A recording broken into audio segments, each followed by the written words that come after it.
Николай Гумилев, жираф.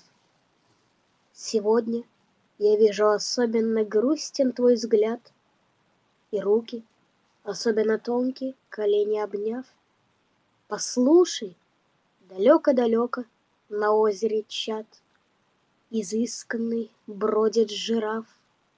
Ему грациозная стройность и нега дана, и шкура его украшает волшебный узор, с которым равняться осмелится только луна, дробясь и качаясь на влаге широких озер.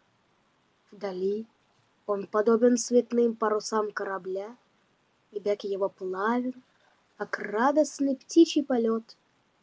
Я знаю, что много чудесного видит земля, когда на закате он прячется в мраморный грот. Я знаю веселые сказки таинственных стран, про черную деву, про страсть молодого вождя.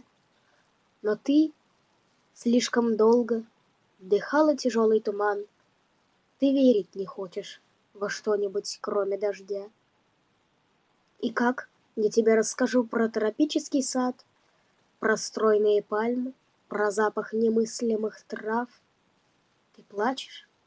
Послушай, далеко на озере чат изысканный бродит жираф.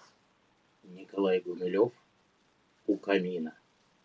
Наплывала тень, догорал камин, руки на груди.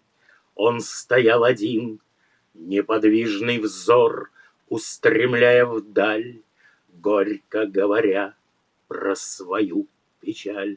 Я пробрался вглубь неизвестных стран. 80 дней шел мой караван, цепи грозных гор, лес, а иногда странные вдали чьи-то города.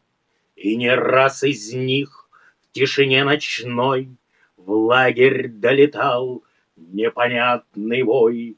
Мы рубили лес, мы копали ровы, вечерами к нам подходили львы, но трусливых душ не было меж нас. Мы стреляли в них, целясь между глаз. Древний я отрыл храм из-под песка, именем моим названа река, и в стране озер 5 больших племен слушались меня, чтили мой закон. Но теперь я слаб, как во власти сна, и больна душа, тягостно больна. Я узнал, что такое страх, погребенный здесь, в 4 стенах. Даже блеск ружья, даже плеск волны эту цепь порвать ныне не вольны.